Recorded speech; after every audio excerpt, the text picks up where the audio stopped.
할렐루야! 아멘. 감사합니다. 요즘 날씨가 참 맑습니다. 하늘에 구름도 별로 없고요. 또 미세먼지 같은 것도 별로 없습니다. 지난 주말에 이제 비가 내렸었기 때문에 보면 이렇게 산천초목이 아주 푸르르고 들판에 곡식들뿐 아니라 길거리의 잡초까지 아주 무성하게 잘 자라고 있습니다. 식물이 그렇더라고요. 조건이 맞으면 잘 자라는 것 같습니다. 물은 많은데 온도가 낮아. 그럼 잘 못 자라죠. 물도 잘 주었고 온도도 적당한데 그 흙이 거름기가 영양분이 별로 없고, 그리고 어떤 식물은 물이 잘 빠지는 흙을 좋아하고 어떤 식물은 물이 잘 안 빠지는 흙을 좋아하거든요. 그래, 어떤 물을 좋아하는 식물은 아예 물에다 담궈서 기릅니다. 수경재배라고 하는데요. 우리가 잘 아는 벼도 거의 수경재배입니다. 진흙에다 이제 모내기를 한 다음에 물을 대가지고 항상 물에 잠겨 있습니다. 그렇게 잠겨 있어도 물르거나 과습으로 죽지 않습니다. 낮에 태양빛 그 직사광선을 다 받으면서 그 물을 다 흡수해서 증산작용을 하고 그 과정에서 또 영양분을 만들어냅니다. 뿌리로부터 흡수해내고 또 잎사귀에서 광합성 작용으로 또 영양분을 만들어냅니다. 잎을 뻗어내기도 하고 꽃을 피우기도 하고 열매도 그렇게 만들어지는 것이지요. 나무도 마찬가지입니다. 조건이 잘 맞으면 잘 자랍니다. 똑같은 품종도 조건이 잘 맞으면 더 크기가 큽니다. 조건이 안 맞으면 조금 자라다가 말아요. 꽃을 피워도 그렇습니다. 아주 아름다운 꽃을 활짝 피울 때는 조건이 잘 맞을 때입니다. 꽃을 피우려고 준비를 했는데 뭔가 조건이 좀 부족하면 꽃이 조그맣게 피우거나 그나마 봉우리가 그냥 떨어져 버릴 때도 있습니다. 그래서 생각해 보았습니다. 신앙인들은 언제 잘 자랄까? 우리 신앙인이잖아요. 저도 신앙인이고 여러분들도 다 신앙인이잖아요. 우리 신앙인이 지금 상태 그대로 있으면 천국에 갈 수 있을까요? 여러분 어때요? 자신 있습니까? 요즘은 그렇게 기도 잘 안 하는데 예전에 자기 전에 그런 기도를 하라고 가르친 적이 있었습니다. 오늘 밤에 죽어도 하나님 나라에 갈 수 있게 하여 달라고. 지금 죽어도 천국에 갈 수 있습니까? 일단 죽으면 잘못한 것을 회개할 수도 없고 선한 열매를 더 맺을 수도 없습니다. 다 중단되는 것이죠. 마치 시험 시간에 시험 종이 땡 치면 더 이상 답을 알아도 표시하면 안 되는 것처럼 살아있는 동안에 우리가 말하고 행동했던 거, 생각했던 거, 그것에 대해서 천국에 가기도 하고 지옥에 가기도 하는 것 아니겠습니까? 죽은 다음에 공로를 쌓고 불가능합니다. 죽으면 오히려 우리들의 영혼이 육체를 떠나 나와서 하나님의 세계를 더 잘 볼 수 있을 것입니다. 무엇이 빛인지, 무엇이 어두움인지, 무엇이 선한 것인지, 무엇이 악한 것인지, 무엇이 하나님께서 기뻐하시는 것인지, 무엇이 하나님께서 싫어하시는 것인지 더 정확하게 알 수 있을 것입니다. 그러나 그때는 이미 늦었습니다. 지금 우리가 육체 안에 거하는 동안에는요, 영적인 것이 잘 느껴지지 않아요. 선한 것과 악한 것이 헷갈려. 분명하게 구별될 때도 있지만 뒤섞여 있을 때도 있습니다. 그래서 참 어려운데 유혹도 많죠. 욕심도 많죠. 그런데 그 모든 유혹과 욕심들을 다 내려놓고 말씀 속에서 깨달은 영적인 지식, 그것을 가지고 지혜롭게 생각하고 말하고 행동해야 됩니다. 지금 여기서 하지 못하면 나중에는 돌이킬 방법이 없습니다. 이몽룡이 관복을 화려하게 입고 어사화까지 쓰고 그리고서 이렇게 관청에 등척을 하잖아요. 그러면 동네 이쁜 아낙들이 서로 와서 옷자락을 잡아당길 겁니다. 아이고 어사날이 아직 총각이라면서요. 저랑 결혼합시다. 잘생긴 얼굴에 화려한 관복에 어사화까지 쓰고 그리고서 등청을 하는 모습에 여인들이 다 마음을 빼앗길 겁니다. 그 복장을 하고 지나갈 때는 어떤 여인이든지 마음을 다 빼앗겨요. 그런데 더러운 옷, 찌그러진 갓을 쓰고 있을 때도 그때도 사랑해야 돼요. 그때도 사랑해야 진짜 사랑하는 겁니다. 동네 사람들이 이몽룡의 옷자락을 잡아당길 때 이몽룡을 사랑한 거겠습니까? 그의 권세, 그의 창창한 미래, 그 사람 주머니에 있는 돈, 그걸 사랑한 거죠. 그런데 누가 거저줘도 가져가지 않을 그런 더러운 옷, 다 찌그러진 갓을 쓰고 나타나는데도 그런 이몽룡을 사랑한다면 찌그러진 갓을 사랑하는 게 아니죠. 이몽룡 자체를 사랑하는 겁니다. 예수님께서요, 이 땅에 다시 오실 겁니다. 예수님께서 이 땅에 다시 오실 때 깜짝 놀랄 겁니다. 예수님의 권세가 그렇게 크신 분이었는지, 예수님이 그렇게 아름다운 분이었는지, 그때 가서 예수님 앞에 무릎 꿇고 예수님 사랑합니다라고 얘기해봤자 소용없어요. 소용없다고요. 예수님께서 돈 없을 때, 예수님께서 굶고 계실 때, 예수님께서 사람들한테 멱살 잡혀가지고 뺨 맞고 그런 초라한 모습이었을 때 그때 예수님을 사랑해야 돼요. 그때 예수님을 사랑해야 진짜 예수님을 사랑하는 겁니다. 예수님의 권세, 예수님의 돈, 예수님의 아름다움을 사랑하는 것이 아니고 예수님 자체를 사랑하는 사람입니다. 여러분들은 무엇을 사랑하고 계십니까? 무엇을 사랑하고 계십니까? 그래서 제가 식물은 조건이 잘 갖추어져 있을 때 아름답게 성장을 하는데 우리 신앙인들은 어떤 조건일 때 잘 성장을 할 수 있을까? 지금 죽어도 천국 갈 자신이 있는 성도를요, 제가 거의 못 만나봤어요. 거의 못 만나봤어요. 죽음을 앞둔 성도들 편안하지 못합니다. 편안하지 못해. 아무리 옆에서 목사님이 위로해주고 기도해드려도 왠지 마음 한구석에 불편함이 있어. 왜? 자기가 하나님 앞에 별로 공로가 없거든. 평생 지었던 죄들은 왜 그렇게 그 순간에 많이 떠오르는지.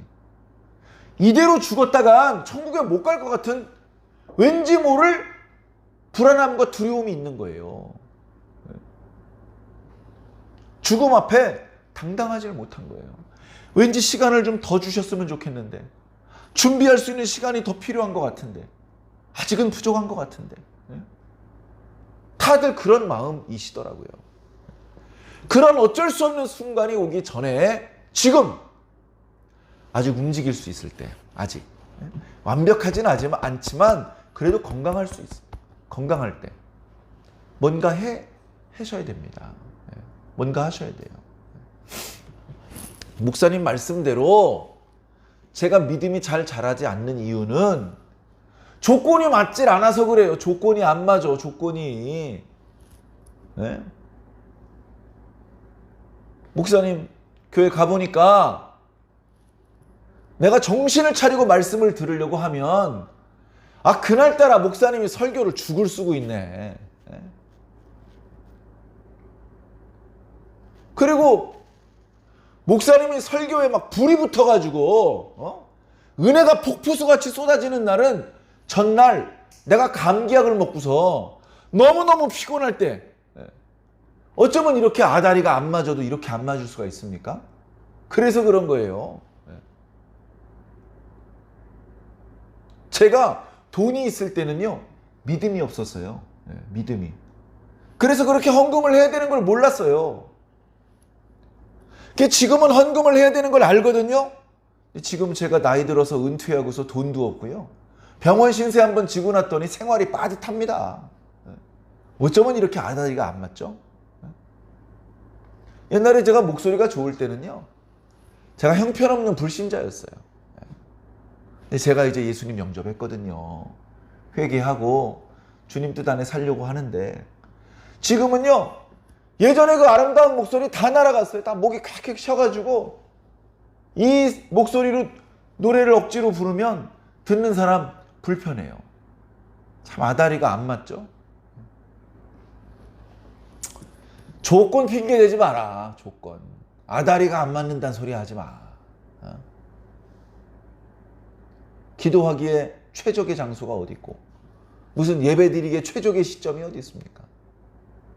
사랑하는 성도 여러분, 우리의 믿음이 성장하기 가장 좋은 조건은요, 지금 여기입니다. 지금 내가 주님의 이름을 부르면 그 순간이 내 믿음이 성장하기 제일 좋은 시간이라는 겁니다. 아이고, 그래도 큰 교회, 성도들이 기본적으로 5,000명씩 출석하는 교회, 그런 교회에 앉아 있어야지. TV에도 출연하고 박사학위도 여러 개 받으신 유명한 목사님, 유식한 목사님 설교를 들어야지. 무슨 소리 하는 건지 모르겠습니다. 무슨 소리? 성경에 어디 그렇게 써 있습니까? 도대체 어디서 누가 그런 말을 가르칩니까? 바울은 어디 가서 박사학위 받았대요? 베드로는 어느 신학교 나왔습니까? 그렇게 비성경적인 이야기를 저한테 꺼내지 마세요. 저한테 야단 맞습니다. 성경적인 얘기만 가지고 저랑 대화를 나누셨으면 좋겠습니다. 되지도 않는 개똥 철학, 지극히 세속적인 가치관을 저한테 들이대지 마시라 이 말입니다. 조건이 안 맞는다고 핑계대지 마라. 네가 군대가 있어서 네 몸이 교회 갈 수 없는 순간에도 화장실에 앉아서 눈 감고 주여! 그렇게 외치는 순간이 네 믿음이 성장하기 제일 좋은 순간이야. 믿음이 성장하기 어려운 순간 따로 있고 믿음이 성장하기 좋은 순간 따로 있는 게 아니야. 그래서 믿음이 잘 성장하는 사람은 평안할 때도 믿음이 성장하고 환난 중에 있을 때에도 믿음이 성장합니다. 근데 그렇지 못한 사람은 평안할 때 게을러집니다. 그러다 환난을 당하면 콱 쓰러져서 못 일어납니다. 조건이 문제가 아니에요. 조건이. 우리 각자 자신의 믿음을 돌아보시길 바랍니다. 지금 당장 죽어도 천국에 갈 수 있는 자신이 있으시면 그러면 예배 시간 좀 빠지셔도 되죠. 기도 천천히 하셔도 됩니다. 헌금 그냥 하고 싶을 때 하시면 되겠죠. 그러나 진정한 그리스도인들 중에서 예배 빠져도 된다고 생각하는 사람, 기도 나중에 한가할 때 해도 된다고 생각하는 사람, 헌금 하고 싶을 때 해도 된다고 생각하는 사람 있을까요? 진정한 신앙인, 진정한 그리스도, 영적으로 깨어있는 그런 경건한 사람, 은혜 안에서, 말씀 안에서 앞날을 예견할 수 있는 지혜자 중에서 그렇게 예배와 기도와 헌금을 비롯한 봉사를 우습고 가볍게 생각하는 사람이 있을까요? 예배를 우습게 생각하고 기도를 등한히 하며 봉사를 끄는 사람은 이미 병이 깊이 들은 사람이고 어쨌든 뭔가 문제가 있는 사람입니다. 헌금은 돈이 남아돌 때 하는 게 아닙니다. 봉사는 시간이 남아돌 때 하는 게 아닙니다. 도저히 헌금할 수 없을 때 헌금해야 되고, 너무 바빠서 기도하는 겁니다. 한가한데 뭐 기도할 게 뭐가 있어요? 한가해. 아무 문제가 없어. 아픈 사람도 없고 마음의 불편함도 없고.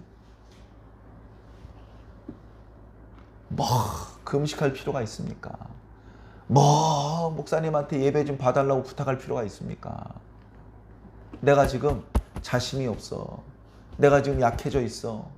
나 혼자만의 힘으로 일어서는데 너무 시간이 많이 걸리고, 이게 지금 내가 방향을 바르게 잡고 있는지 자신이 없어. 그럴 때 주의 종에게 기도를 부탁하고, 그럴 때 주의 종에게 말씀을 청해서 듣는 것 아닙니까? 사랑하는 성도 여러분, 목사를 위해서 신앙하는 어리석은 사람 되지 마십시오. 여러분 신앙 열심히 해봤자 뭐 저한테 무슨 이득이 있겠습니까? 신앙생활 열심히 하시면요, 여러분과 여러분 가족이 복을 받는 겁니다.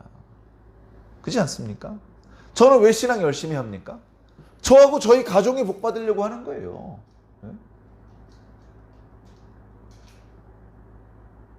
아유, 예배 드려봤자 나한테는 아무 도움이 안 되는데 목사님 도와주기 위해서 예배 드려야 돼. 목사님 체면도 세워드려야 되고, 목사님 생활비도 챙겨드려야 되고, 그래서 예배 드리는 거야. 그런 예배 안 드려도 됩니다. 그런 예배 안 드려도 됩니다. 저는 여러분이 예배 드리자고 하지 않아. 저 혼자서 얼마든지 예배 드릴 수 있습니다. 지금 현재 우리 교회에서 주일 예배, 3일 저녁 예배, 새벽 예배 포함해서 8번의 예배를 유튜브에 올리고 있습니다. 저는 여러분들이 예배 좀 한번 드려주세요라고 부탁하지 않아도 저 예배 생활 얼마든지 잘할 수 있습니다. 제가 바쁜데, 피곤한데, 쉬고 싶은데, 다른 모임에 가야 되는데 그걸 취소하고 예배를 인도하는 까닭은 저를 위한 게 아니에요. 여러분들을 위한 것입니다. 부디 그것을 꼭 이해해 주시기를 바랍니다. 믿음의 눈을 뜨고 바라보시면 그리 어렵지 않게 이해하실 수 있을 것입니다. 우리는 신앙인이 된 이후에 모든 것을 믿음의 눈으로 봐야 돼요. 예수님의 눈과 마음으로 봐야 됩니다. 성경을 볼 때도 당연히 마찬가지겠죠. 오늘 성경에 사울이 나오고 다윗이 나옵니다. 뭘로 보라고요? 믿음의 눈으로 봐야 돼요. 세속적인 눈으로 보면 안 됩니다. 우리가 요즘 새벽 예배 말씀 묵상을 하고 있는데, 북이스라엘에 아합 왕이 있습니다. 아합 왕을 우리가 어떻게 봐야 되냐면요, 믿음의 눈으로 봐야 돼요. 근데 믿음의 눈으로 보지 않고 세속적인 가치관의 눈으로 보면 아합 왕은 나쁜 왕이 아닙니다. 세속적인 눈의 가치관으로 보면, 세속적인 가치관으로 보면 아합 왕은 지혜로운 왕입니다. 상당히 복잡하고 어려운 상황 속에서 나라의 국력을 일으키고 국민들이 배불리 먹을 수 있게 해줬잖아요. 세속적인 가치관으로 보면 그렇다는 겁니다. 그러나 우린 성경을 세속적인 가치관으로 보면 안 됩니다. 그럴 거면 뭐하러 교회 다닙니까?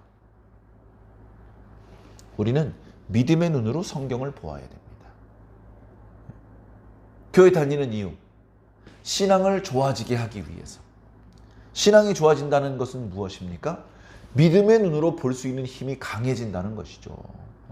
믿음이 없는 눈으로 예수님을 보면 볼품없어요. 근데 믿음의 눈으로 예수님을 다시 보니까 이보다 더 크고, 이보다 더 강하고, 이보다 더 아름다운 분이 없는 것입니다. 그래서 자발적으로 그 앞에서 무릎을 꿇는 것입니다. 믿음의 눈이 없으면 왜 예수님 앞에 무릎을 꿇어요? 다리 꼬고 앉아야지. 예수님이 내 앞에 무릎을 꿇어야죠. 그것과 똑같습니다. 아합 왕도 세속적인 눈으로 본다면 좋은 왕일지 모르겠습니다만 영적으로 보면 그보다 더 악한 왕을 찾기 어렵다. 이유가 분명히 나와 있어요. 그리고 결국 영적인 것이 문제가 있다 보니까 육적인 부분도 문제가 생깁니다. 다시 말해서 영적으로 하나님 앞에 범죄를 하고 결국 하나님께 재앙을 당하다 보니까 잠깐 동안 백성들이 배불리 먹는 것 같았지만 곧 전쟁이 일어나서 많은 백성들이 무참히 죽고 상당히 오랫동안 가난하게 살아야 됩니다. 영적인 문제는 곧바로 육적인 문제로 이어지게 되어 있습니다. 영적으로 조금 문제가 있었지만 육적으로 좋은 왕이었어 라고 말하면 안 되는 것입니다. 잠깐 배고프더라도 영적으로 건강한 왕이 있어야 되는 것입니다. 그럼 결국 그 배고픈 문제도 하나님 안에서 해결되는 것입니다. 교회도 마찬가지입니다. 아이씨, 다 필요 없어. 일단 내가 먹고 살아야지. 해가지고 비성경적인 방법을 사용하고 그리고 어떤 교회나 교단의 질서를 무시하고 그렇게 해서 우선 막 갖다 끌어다 앉혀놓으면 그러면 교회가 부흥한 줄 알고 그런 방법으로 도대체 누구를 기쁘게 할 수 있습니까? 최소한 하나님, 예수님, 성령님은 아닙니다. 혹시 마귀가 기뻐하는 것 아니겠습니까? 그런 식으로 교회가 부흥한다면 그 부흥이 얼마나 오래 가겠습니까? 그 부흥이 하나님 앞에 얼마나 합당하겠습니까? 그렇게 모인 성도들이 영적으로 얼마나 건강하겠습니까? 물론 그런 무리한 방법이 아닌 범위 내에서 최선을 다해야 됩니다. 좀 더 분발해야 되고 좀 더 노력해야 됩니다. 그러나 원칙을 무시한 채 무리한 방법을 뻔뻔하게 쓰면서 그렇게 생각을 하면 안 되는 것이죠. 자, 사랑하는 성도 여러분, 오늘 본문 말씀 한번 보겠습니다. 누가 무리한 수를 쓰고 있는지, 누가 후한무치한 뻔뻔한 사람인지, 믿음의 눈으로 보았을 때 어떤 사람의 성적표가 더 높은 점수를 받고 있는지 살펴보자고요. 자, 오늘 말씀에 보면 말씀드린 대로 사울이 나오고요, 다윗이 나옵니다. 자, 다윗이요, 참 난처한 상황에 처했습니다. 다윗이 처음에요, 사울 왕에게서 도망가가지고 집으로 도망갔습니다. 집으로 도망갔는데 거기서 또 병사들을 보내요. 그래가지고 광주리 타고 몰래 도망 나갔어요. 그리고서는 사무엘 선지자에게 갔습니다. 사무엘 선지자 있는 대로 또 병사들을 보내요. 그래가지고 괜히 선지자와 생도들에게 피해를 줄까봐 거기서 또 나왔습니다. 요나단을 만났습니다. 그래가지고 사울 왕이 자기를 죽이려고 한다는 것을 확인한 다음에 마지막 작별을 하고 헤어졌습니다. 그리고서는 노베에 있는 제사장 아히멜렉을 찾아가는 것이죠. 거기서 진설병과 골리앗의 칼을 얻습니다. 그리고서는 블레셋으로 또 도망갑니다. 갔더니 거기서 좀 피신을 할 줄 알았더니 거기서 막 이렇게, 야, 이놈은 골리앗을 죽인 놈이 아니냐, 우리의 원수다. 그래가지고 미친 척을 하면서 겨우 빠져나온 거예요. 그리고서 오늘 말씀에 아둘람 굴로 도망쳤다라고 말하고 있는 겁니다. 지금 정신이 없어요. 지금 다윗의 10년 도피 생활이 아주 정신이 없습니다. 처음에 왕궁에 있었어요. 집으로 도망갔습니다. 사무엘 선지자에게 갔습니다. 그러다 요나단을 만났습니다. 그러다가 높 아히멜렉을 만났습니다. 그러다가 가드, 블레셋의 도시죠, 가드로 도망갔습니다. 겨우 빠져나와가지고 지금 아둘람 굴에 숨었습니다. 정신없이 도망다니는 거예요. 지금 밥을 마지막으로 먹은 게 언제인지, 편안하게 발 뻗고 말랑말랑하고 따뜻한 곳에서 잠을 청한 지가 며칠이 지났는지 모릅니다. 목욕을 해요? 온몸에 땀 냄새가 나고요.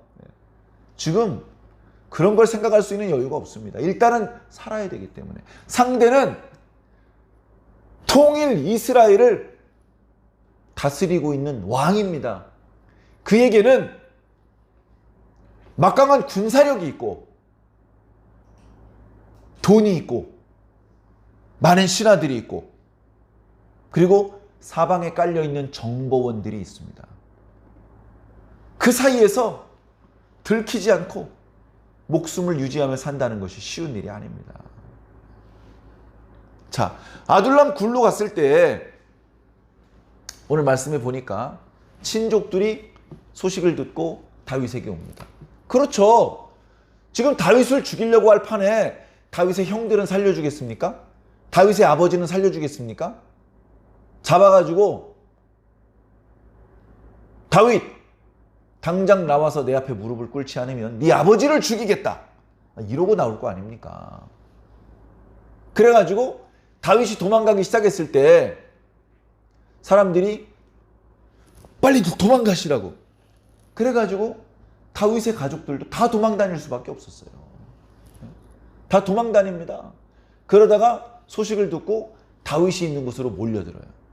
그리고 그 몰려들 때 오늘 말씀을 보니까 당시 이스라엘 사회에서 억울한 사람들, 말씀을 보면 환난당한 사람들, 빚진 사람들, 원통한 사람들, 이런 사람들이 사울이 다스리는 이스라엘에서는 이 원통함을 해결할 수가 없어요. 자신의 억울함을 들어주고 현명하게 재판을 내려줄 생각이 없어 지금. 맨날 술에 취해 있고 악신에 들려 있어가지고 미친놈처럼 머리를 산발하고 뛰어다니는데 다 도망갈 수밖에 없어요. 그래가지고 소문을 듣고 야 우리 차라리 다윗에게 가자 해가지고 400여 명이나 몰려듭니다. 다윗이 혼자 도망다니다가 한 명, 두 명 오는데 400여 명이나 됐어요. 큰 부담이 생겼을 것입니다. 왜냐하면 400명이라면 발빠르게 이리저리 도망다닐 수가 없어요. 발빠르게 도망다닐 수가 없습니다. 400명이 움직이는 건 느릴 수밖에 없어요. 그리고 그 중엔 자기 부친도 있잖아. 모친도 있잖아. 어떡할 거야. 거기다가 자기 혼자는 굶어도 되지만 자기 혼자가는 돌아다니다가 남의 집 무화과 나무에서 무화과 몇 개 따먹어도 되지만 400명은 좀 얘기가 다르잖아. 어떻게 400명이 굶는 걸 보고만 있어. 아침, 점심, 저녁으로 이 400명을 먹여 살리는 문제가 다윗에게는 큰 부담이 되었습니다. 나이는 어릴지 모르지만 이 400명 중에는 다윗보다 나이가 많은 사람도 많이 있었겠지만 다윗이 우두머리예요. 다윗이 대장입니다. 그러니까 그 사람들이 편안하게 잠자는 거, 낮에 너무 뜨거운 태양에 기진하지 않고 비가 올 때 비 맞지 않고 밤에 너무 춥지 않게 잠잘 수 있도록 모든 문제에 대해 책임을 다윗이 져야 되기 때문에 너무나 큰 부담이 있었습니다. 그래서 다윗은 모압으로 갔습니다. 모압은 강력한 나라는 아니었지만 어쨌든 사해바다를 사이에 두고 그 사울 왕하고는 좀 동떨어진 곳이다. 사울이 군대까지 몰고 들어가기에는 좀 불편한 곳이다. 그리고 이 모압은 따지고 보면 다윗의 증조 할머니가 모압 여자입니다. 이름이 룻이죠. 다윗의 증조 할머니가 모압 여자예요. 자주 연락이 있었는지는 모르겠습니다만 모압에 다윗을 아는 사람들이 있었을 것입니다. 먼 친척들이 있었을 것입니다. 그래가지고서 모압 왕을 만납니다. 왕이시여, 하나님께서 저에게 대하여 어떤 계획이 있는지 알게 되길까지는 여기 저 나이 많은 노부모님들 여기서 좀 보호해 주셨으면 좋겠습니다 하면서 자기하고 이 400명 중에 함께 전쟁을 할 만한 사람들은 요새에 있어. 요새. 요새라는 것은 이제 만약에 이스라엘과 전투가 벌어졌을 때 최전방에서 이렇게 전투를 수행하게 되는 곳이죠. 그 요새에서 다윗이 모압을 위해서 싸울 테니까 대신 힘없고 나이든 우리 부모님을 이 모압에서 잘 좀 보살펴 주셨으면 좋겠습니다. 그래 모압 왕이 다윗과 그 일행을 받아줘요. 대신 모압을 위해서 일을 하는 거죠. 그러다가 며칠 지나서 이제 조금 발 뻗고 잘만 하는데 선지자 갓이 찾아옵니다. 다윗이요, 나는 여호와의 선지자 갓이다. 아이고 알지요. 하나님께서 말씀하시기를 이방인의 땅에 머물지 마라. 넌 유다 땅으로 돌아가라. 그렇게 말씀하셨다. 그래가지고 부모님까지 모시고 나갔는지는 기록되지 않고 있습니다만 다윗이 즉각적으로 순종을 합니다. 그래가지고 다윗이 이번에는 헤렛 수풀로 갑니다.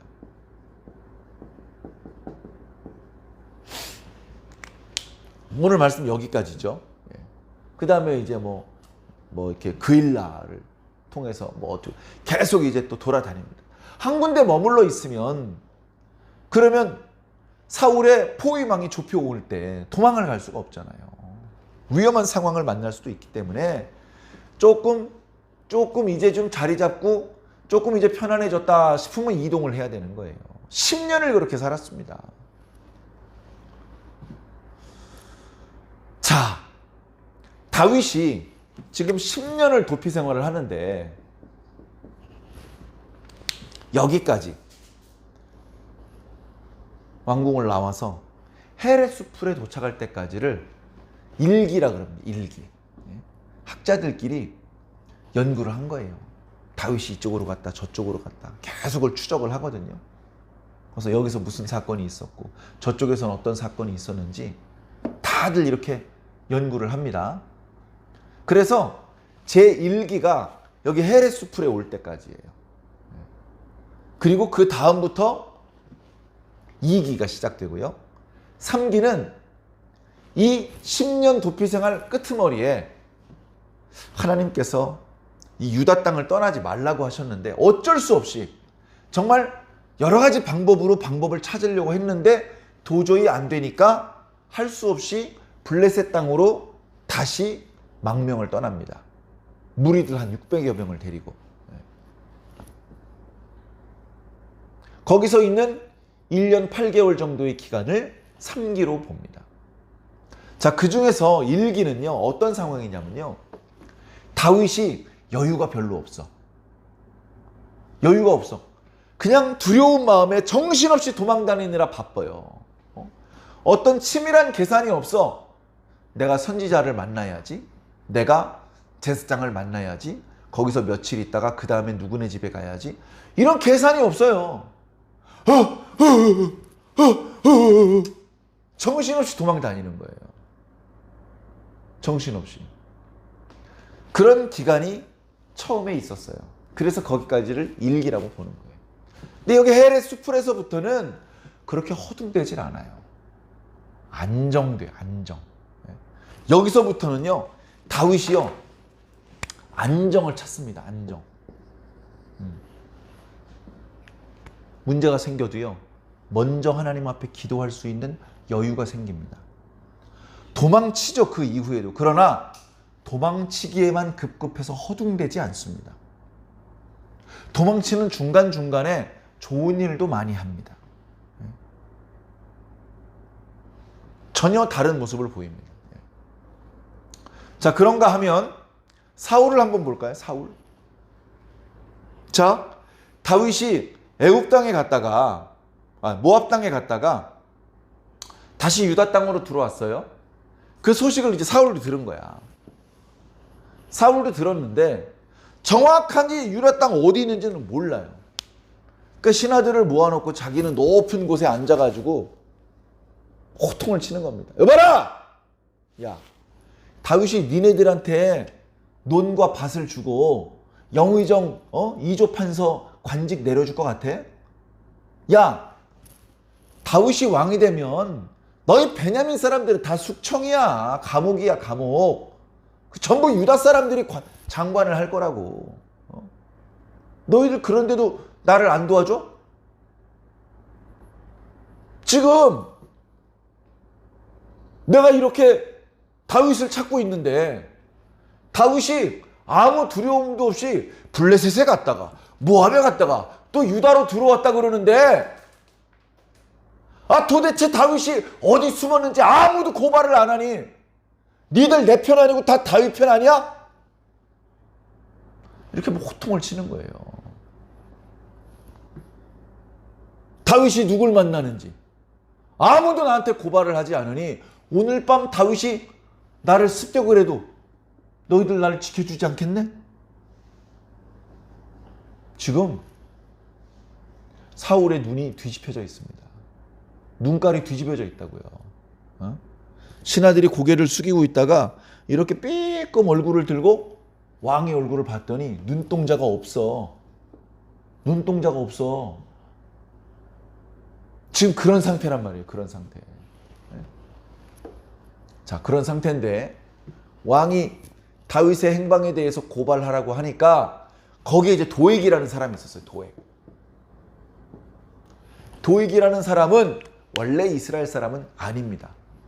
사울이 이곳저곳을 전쟁하는 과정에서 에돔 지역을 공격을 했을 때 에돔 지역에서 포로로 잡아온 사람입니다. 그런데 그 사람은 목축을 잘하는지 야, 내가 너 잘해줄게. 고향으로 가지 말고 나랑 같이 살자. 해가지고 사울의 목자장이 됐어요. 사울 집안의 모든 가축은 이 도액이라는 사람이 관리를 하는 거예요. 그러니까 이 도액이라는 사람은 사울 팬이죠. 철저히 사울을 위하는 사람입니다. 도액이 손을 번쩍 드는 겁니다. 왕이시여, 도액 얘기해봐.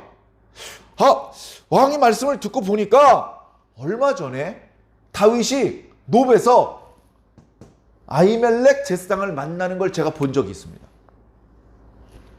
그때 제가 구석에서 안 본 척하고 딴 데 보는 척하면서 힐끔힐끔 봤더니 아니 이 아히멜렉 제사장이 다윗을 위해서 하나님께 묻더라고요.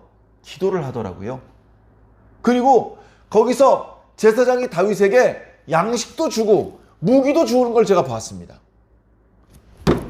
이런 괘씸한 놈, 여봐라!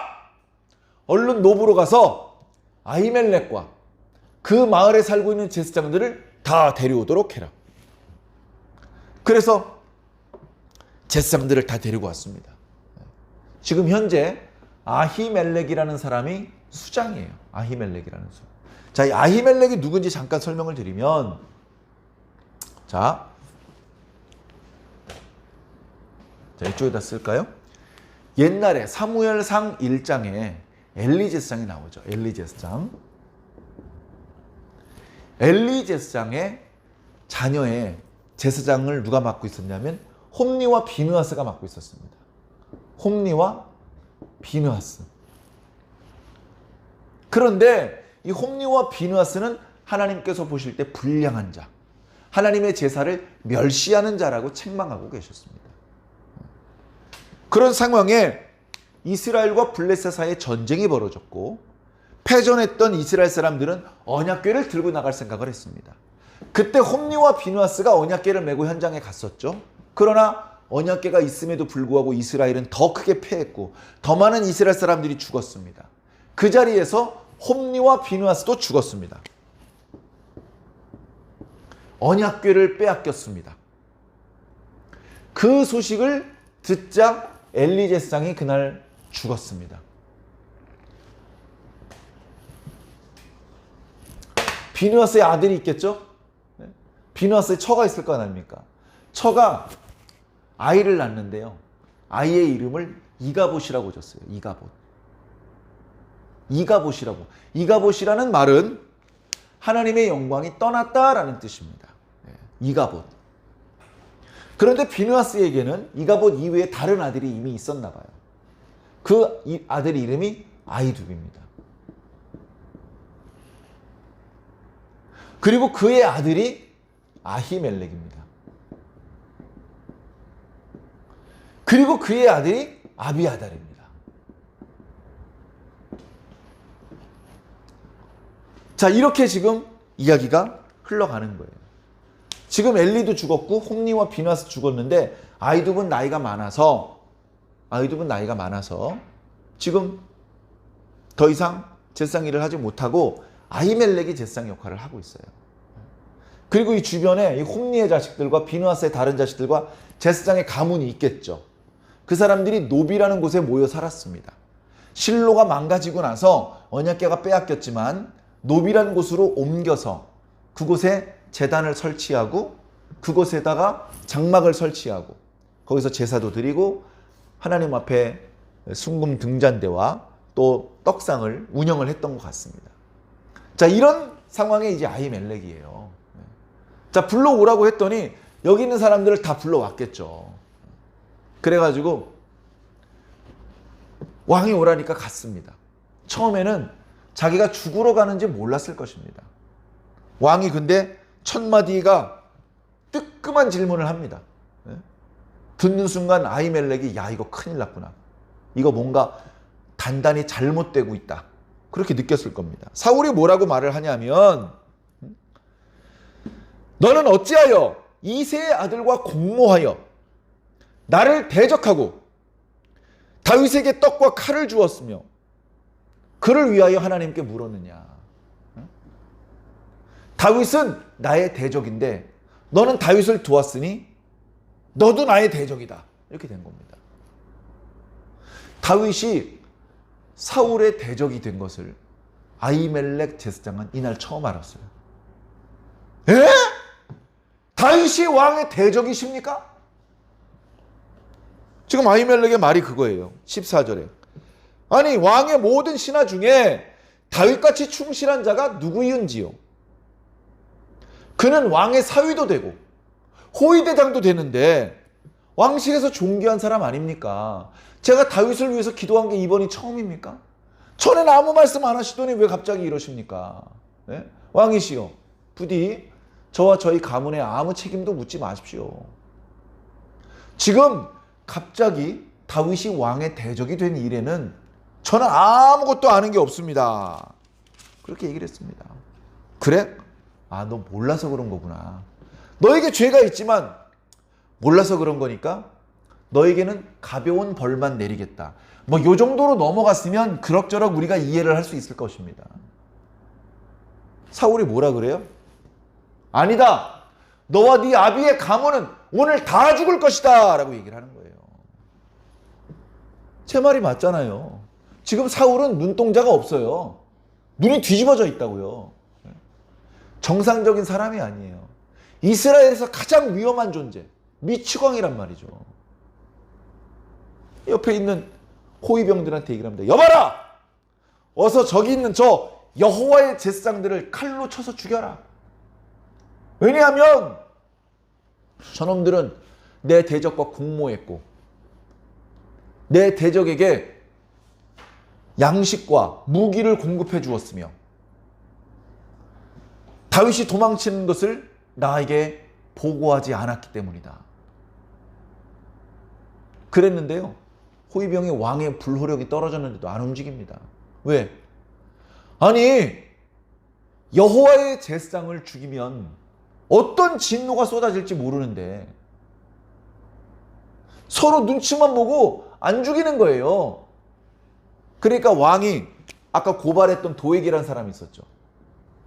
도액한테 명령을 내립니다. 도액은 이제 에돔 사람이니까 여호와의 제사장 두려운 걸 뭘 아나요? 이방인인데 할례도 안 받았을 거고 율법도 하나도 모르고 그저 사울 왕이 명령했으니까 하는 거예요. 옆에 있는 칼을 집어 들고서는 한 놈 한 놈 죽이는데 이날 제사장 85명이 죽습니다.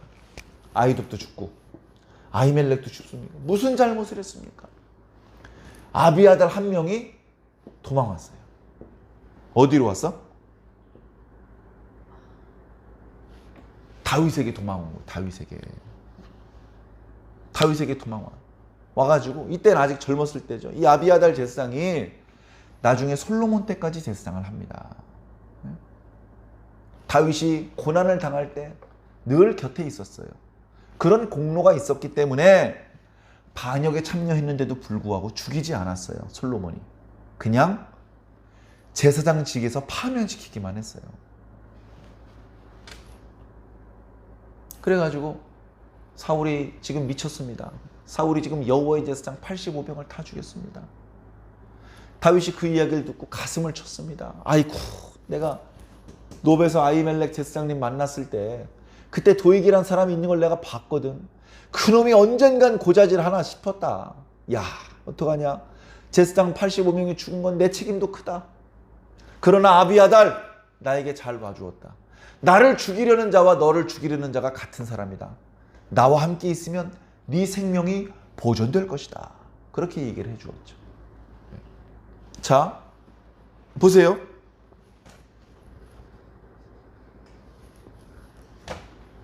얼른 봐도 다윗은 안정되어 있어요. 안정을 찾았어요. 이제 더 이상 두려워하지 않아. 여유가 있어. 하나님께 기도할 수 있고 응답받을 수 있고 하나님께서 보호해 주시고 길을 열어주시고 이걸 체험했어요. 다윗은 이제 두려워하지 않아. 모아놓은 양식이 떨어졌지만 하나님께서 또 예비해 놓으셨다는 것을 믿고 있어요. 자, 그런데 사울은 어떻습니까? 불안정입니다. 불안해. 자기가 왕인데도 자기 곁에는 수천 수만 명의 병사들과 백성들이 있는데도 몇백 명밖에 없는 다윗이 두려운 거예요. 그래가지고 눈을 까 뒤집고 다니는 거예요. 죄 없는 사람도 죽이는 거예요. 공포 정치를 여는 것이죠. 참 심각합니다. 심각해. 자, 다윗과 사울의 성적표를 보세요.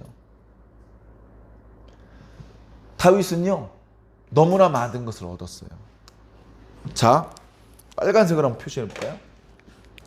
자, 여기서요 400명이 생겼어. 400명. 400명이 생겼죠? 네? 그 다음에 선지자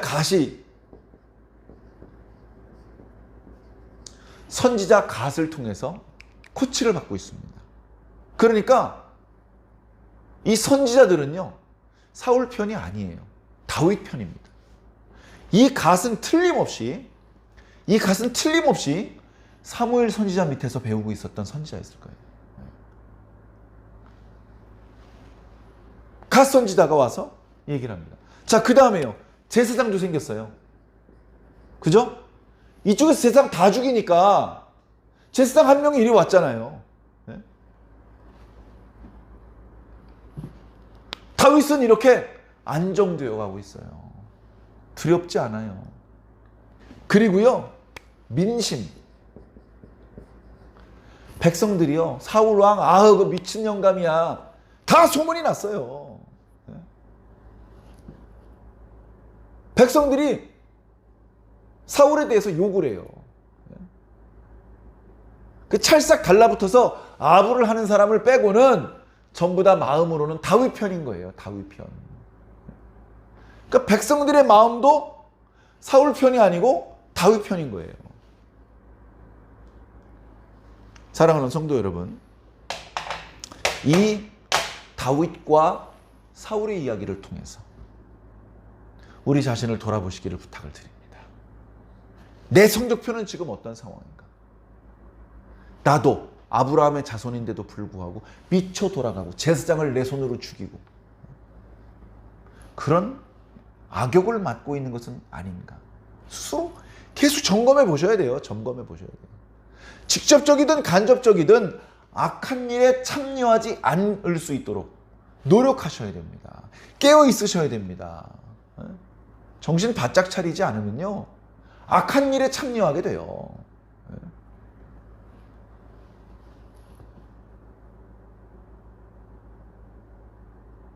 우리 하나님의 백성은요, 선지자하고 가까워야 됩니다. 우리 하나님의 백성은 제사장하고 가까워야 돼요. 우리 하나님의 백성은 형제 자매들하고 가까워야 돼요. 우리 믿음의 형제 자매가 어디 있습니까? 교회에 있습니다. 교회를 가까이 해야죠. 그리고 오늘날 제사장의 직분과 선지자의 직분을 목회자에게 주셨어요. 오늘날 교회에서 선지자의 역할을 하는 사람 따로, 제사장의 역할을 하는 사람이 따로 있는 것이 아닙니다. 부족하지만, 그래서 늘 겸손해야 되고, 그래서 늘 십자가 앞에 엎드려야 되는 연약한 존재이기는 하지만, 목회자들에게 그 막중한 사명을 예수님께서 주신 거예요.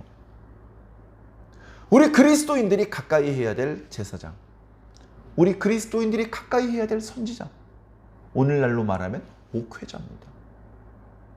목회자를 외롭게 버려두지 마십시오.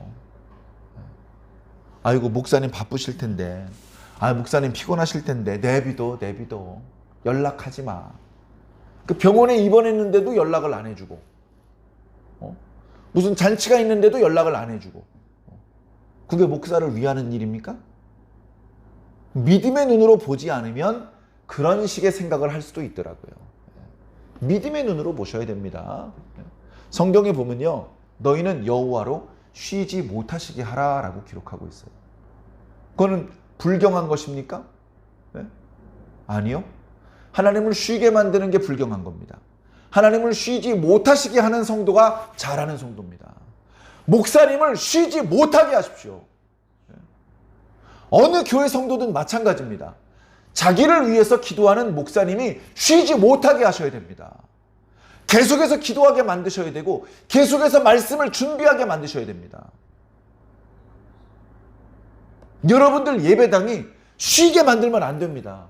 계속 이런 모임 저런 모임이 여기서 열려야 됩니다. 여러분 교회에 있는 피아노가 먼지 쌓이게 만들지 마십시오. 계속해서 찬송 부르고 예배 드리고 연습하고, 여러분들을 위해서 수고하는 목회자들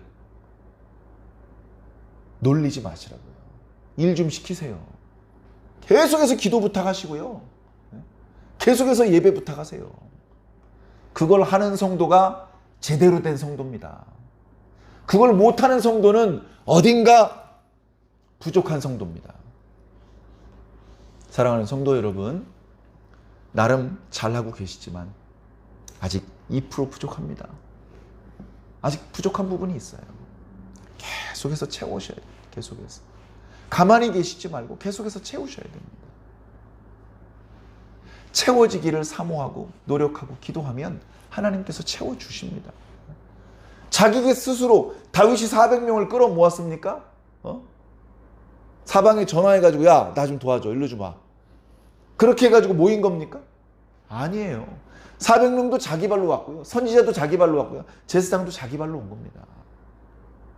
하나님께서 보내주신 겁니다.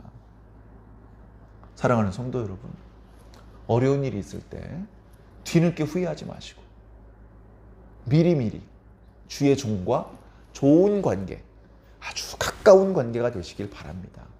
이웃들과 화목한 관계가 되시기 바랍니다. 부지런히 어려운 사람들을 도와주시고, 그리고 자신이 어려울 때 도움을 받으시기 바랍니다. 그렇게 서로 돕고 서로 사랑할 때 이 땅에 있는 동안에도 천국의 맛을 보게 될 것이고, 실제로 존재하는 천국의 영광에 참여하게 될 것입니다. 꼭 그 영광에 함께 참여하시기를 예수님 이름으로 간절히 축원합니다.